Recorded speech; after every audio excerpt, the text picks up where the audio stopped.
Welcome back to Tipping Point.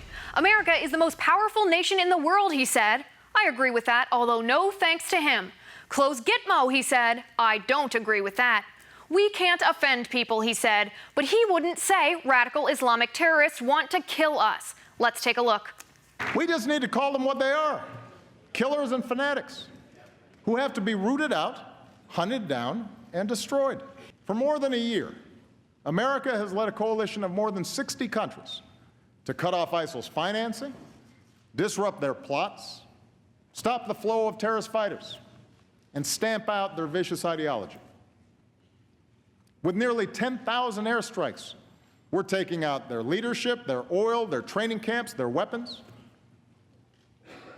We're training, arming, and supporting forces who are steadily reclaiming territory in Iraq and Syria. Why won't you say radical Islamic terrorists, Mr. President? Why does that offend you? If you truly believe that radical Islamic terrorists are misrepresenting the beliefs of the true Islam, shouldn't you be the first to claim that they're inspired by their twisted, evil version of that religion? And shouldn't you know that the terrorists are motivated entirely by their own religious beliefs, even if you think their beliefs regarding Islam is wrong? Here with me now is former intelligence advisor to General Petraeus and ED of the Veterans Against the Deal, Michael Pregent. Michael, thanks for joining us tonight. Thanks for having me. I appreciate it. Now, according to Obama, our country is strong and taking care of business when it comes to our national security. But, Michael, the president didn't even mention the 10 Navy sailors that were held in custody in Iran last night at the time of the speech. They have since been released, but no mention at all last night. Yeah, that was surprising for a commander-in-chief to give a State of the Union address and not mention or not say on live TV that American servicemen and women need to be released as soon as possible or there will be consequences. Something like that would have been forceful, would have been something to be expected from a commander-in-chief. Instead, there was no mention whatsoever.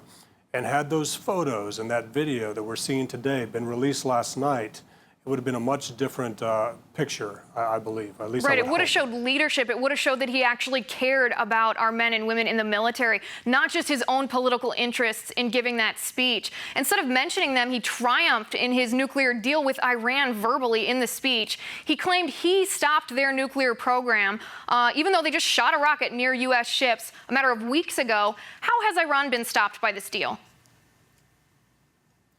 Well, they've won with this deal. They got everything they wanted. I think they got tired of asking for things, and they were surprised at how much they actually received.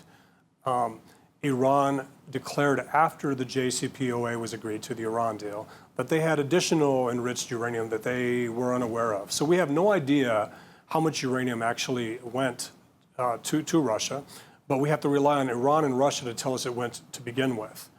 Since implementation, or not since implementation, but since the Iran deal was signed, or not signed, but agreed to. See, that's the thing about this thing. It wasn't signed. It hasn't been agreed to by their government. Right, it's so blurry from start to finish. There's not one moment that you can say something was agreed or signed or started, because each day Iran seems to be pushing further. Is that what they were doing with these 10 Navy sailors, in your opinion? Were they just pushing Obama to see how far they could get him to go without him reacting at all? They know, and they've known since the start of the negotiations, they can do almost anything, and this White House will have no reaction. From launching 2 ballistic missiles, from sending General Qasem Soleimani all over the Middle East and North Africa, and even to Russia to secure an arms deal, and also Russia's participation in propping up Assad in Syria. Iran has continually violated existing UN security resolutions and violated the JCPOA.